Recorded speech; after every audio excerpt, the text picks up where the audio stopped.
Os meus medos já não cabem mais em mim.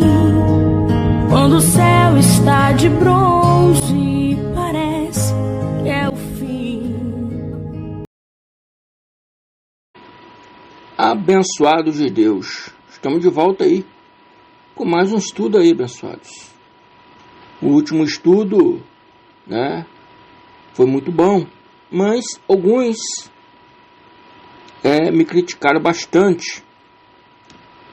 Então eu tenho um pouquinho para falar para vocês que me criticaram. Abençoados, se vocês querem acreditar em contos de fada, tudo bem, é a vontade de vocês. Sabe o que acontece? Muito tempo, muitos anos foram ensinados contos de fada para o povo de Deus. O próprio Tito já advertia quando falou: não se ocupem com fábulas judaicas. É isso que ele quis dizer. Não se ocupe com essas falácias religiosas, esses contos de fada. Então, quando o irmão André vem aqui falar a verdade, as pessoas criticam, porque os contos de fada, as mentiras, a historinha para a criancinha, está na mente de vocês. Tem que se apagar isso. Tem que se mudar isso na mente de vocês. Por isso eu digo a salvação mental. Espiritualmente já somos salvos. Mas muitos ainda precisam da salvação mental. Muitos, sou desigrejado. A religião não faz mais parte de mim. Mas continua presos em contos de fadas. Nas falácias religiosas, nas novas falácias que criam. Não basta você ser desigrejado. Você tem que ter o conhecimento da graça de Deus. Porque é verdadeiro conhecimento, é a graça de Deus. E a graça de Deus não é conto de fadas. É realidade. É acontecimentos reais que aconteceram e que nós ainda podemos viver hoje. Essa realidade. O mesmo trabalho que os apóstolos tinham, nós estamos tendo hoje. É a mesma realidade. Então fica aí minha palavra aí para quem me criticou. Procurem aprender mais, ouvir mais, estudar mais a Escritura, prestar mais atenção em cada ponto e vírgula, para poder entender as coisas e sair, fazer igual Tito. Não se ocuparem com essas fábulas profanas, essas falácias religiosas. Amém? Essas historinha para criancinha. Sai fora disso. Não se ocupe com fábulas judaicas. Então fico aí a minha resposta. Dou meus agradecimentos aqui hoje a abençoadas e abençoados que têm aí colaborado conosco. A irmã Salete, Fabiana, Nazaré, Vanessa, Jorge Luiz, povo de Barra do Piraí e a todos abençoados de Barra do Piraí. Da Associação Filhos da Luz, Flávio Coutinho de Bragança Paulista. E o tema desse estudo hoje é polêmico também. E o tema é anjos condenados ao juízo eterno. Botei um sinalzinho ali porque é uma pergunta. Anjos condenados ao juízo eterno? Como é que é isso? Abençoados, as pessoas dizem que anjos abandonaram o céu e foram presos com correntes eternas para o juízo do grande dia. Vieram para a terra fazer bagunça. Então Deus acorrentou eles, para o grande dia do juízo. Esse que já aconteceu. Por isso que eu sempre sou criticado, por não ser um pregador místico. O Brasil tem uma população mística. O sistema religioso todo sempre mistifica tudo, mas não prova as suas teorias. Eu prefiro analisar a palavra. Então vamos ver aqui que anjos se refere aqui. Judas 1,6 diz: lembra dos anjos que não ficaram dentro dos limites da sua própria autoridade, mas abandonaram o lugar onde morava. Algumas Bíblias falam abandonar o céu. Eles estão amarrados com correntes eternas, lá embaixo, na escuridão, onde Deus os está guardando para aquele grande dia em que serão condenados. Quando leem esse versículo, o sistema religioso mistifica tudo. Mas vamos analisar quem são esses anjos. Lembrando que a palavra anjo vem do grego, é angelos. No hebraico se diz malach, que significa mensageiros. Nem sempre, quando se fala anjos, está querendo falar de um ser celestial. Muitas vezes está se referindo a homens. Então, Judas 1,6 diz: lembrem dos anjos que não ficaram dentro dos limites da sua própria autoridade. Autoridade de quem? Autoridade de Deus.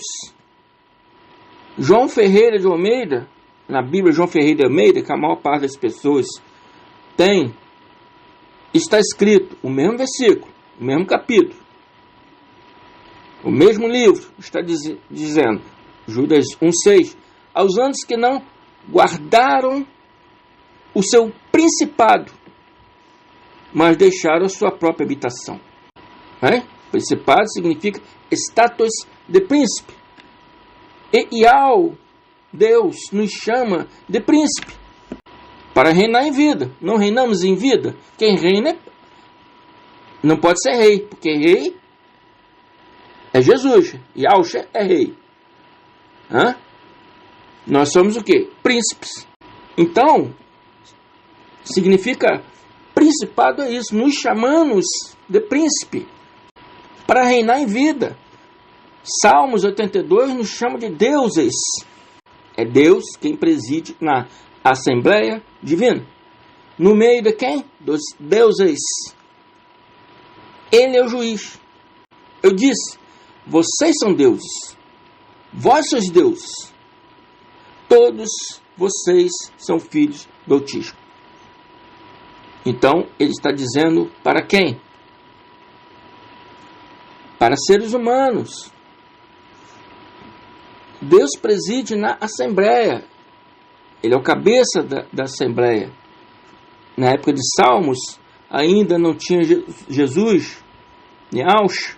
Então Deus era a cabeça da Assembleia, a cabeça da igreja. Hoje, a cabeça é Yahshua, Jesus. Então está falando que Deus preside na Assembleia Divina, no meio dos deuses. Ele é o Deus Criador, nós somos deusinhos. Todos nós somos deuses. Jesus era Deus. Jesus, o Nazareno, não era Deus. Deus é o Espírito que está dentro dele. Deus é o Espírito que está dentro de você. Meu ouvinte aí. Deus é o Espírito que está dentro de mim. Por isso ele diz, vocês são os deuses. Algumas Bíblias, vós sois deuses. Todos são filhos do Altíssimo. Estão me entendendo? Judas não está se referindo a seres celestiais, mas a homens. E esses homens, como Judas 1,6 diz, esses homens abandonaram o lugar onde moravam. Como diz Asaf, esse é o Salmo de Asaf. No Salmo de Asaf, ele diz, Assembleia Divina.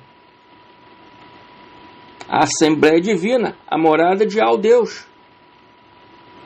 Não uma assembleia de paredes, de pedra, mas na nossa reunião racional.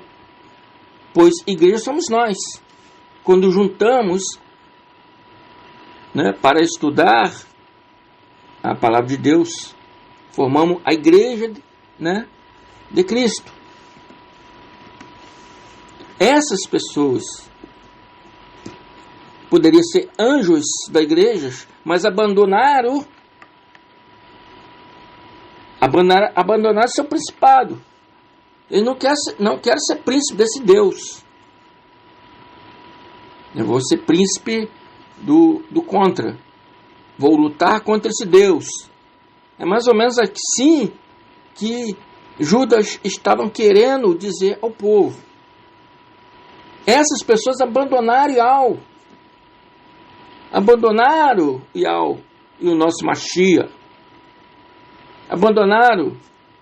Então Judas disse: esses estão amarrados com correntes eternas, lá embaixo na escuridão. Já foram condenados. Quando morriam, eram condenados em correntes eternas. É uma figura de palavra. Nenhum espírito é amarrado com corrente, né? É uma figura de linguagem. Lá embaixo na escuridão, ou seja, no Seol, na sepultura, onde Deus o está guardando para aquele grande dia em que serão condenados. Judas está se referindo ao dia em que Yahushua, Jesus, iria julgar os mortos e os vivos. Esse dia já aconteceu no ano 70, próximo à queda do templo. Naquele dia, próximo à queda do templo, foi o que aconteceu. Foi o julgamento do povo de Israel. Foi julgado mortos e vivos. E aqueles que abandonaram sua habitação, o que? Abandonaram a Deus. Abandonaram a Assembleia Divina. Abandonaram a igreja. Amém? Foram condenados, porque não tinham espírito. Entraram na igreja para fazer bagunça. Aí me pergunta agora, irmão André, como sabe que se trata de homens e não de seres celestiais mesmo? Tem pessoas que vão perguntar isso. Lendo o contexto, abençoados. Vamos ver Judas 1:3. 1:3 diz: meus queridos amigos, eu estava fazendo todo o possível para escrever a vocês a respeito da salvação que temos em comum. Então senti que era necessário escrever agora para animá-los a combater a favor da fé que, uma vez por todas, Deus nos deu, né, ao seu povo. Deus nos deu ao seu povo. Pois alguns homens que não temem a Deus entraram no meio de nossa gente sem serem notados. Amém? Na Bíblia Ferreira de Almeida chama de homens ímpios. Ferreira de Almeida está: pois alguns homens ímpios, pois alguns anjos celestiais, alguns seres sobrenaturais, não, alguns homens ímpios. Na Ferreira de Almeida, alguns homens, na minha Bíblia, que não temem a Deus, entraram no meio da nossa gente sem seres notados. Entraram só para fazer bagunça. Eles deveriam ficar com eles, mas menosprezaram a palavra de Deus. Continuando, eles torcem a mensagem a respeito da graça do nosso Deus, a fim de arranjar uma desculpa para a sua vida imoral. E também rejeitam Yahushua HaMashiach, Jesus Cristo, o nosso único mestre. Há muito tempo que as Escrituras Sagradas anunciaram a condenação que eles já receberam. Embora vocês conheçam tudo isso, quero lembrar que o Senhor salvou o povo de Israel, tirando-os da terra do Egito, mas depois destruiu aqueles que não creram. Então esses anjos que Judas 1,6 menciona, né, que eles estavam amarrados na época de Judas. Judas está pregando antes de 70, antes do juízo. Então eles estavam amarrados para o dia do juízo que viria. Então esses anjos que Lucas diz que estão amarrados, que estavam amarrados na época dele, com correntes eternas, lá embaixo na escuridão, no Seol, na sepultura, onde Deus os está guardando para aquele grande dia em que serão condenados. Amém? Já foram condenados. No chamado dia do Senhor, dia da tribulação, foi no ano 70, quando já houve o julgamento. Esses anjos caídos, ímpios, eram homens desviados da verdade. Amém? Então pega uma palavra e começa a sonhar. Vieram anjos do céu, e esses anjos do céu se corromperam na terra e foram presos com correntes. Não está dizendo nada disso aqui. É a mesma coisa, Lúcifer desceu do céu, né, com a metade dos anjos lá, e Aonde está isso? Aonde a Bíblia fala de Lúcifer? Que eu saiba, a única referência que temos está falando de um rei da Babilônia. Está falando de um homem. E não de um ser celestial que desceu do céu. Fez bagunça no céu, Deus expulsou do céu. Isso é falácia religiosa, isso é conto de fada. Isso não está na Bíblia. Espero que o abençoado tenha entendido. Amém? Ouça mais vezes aí para entender melhor. Se inscreva se não é inscrito, compartilhe o vídeo se gostou, dê os seus likes. Fico por aqui. Até mais. Graça e paz.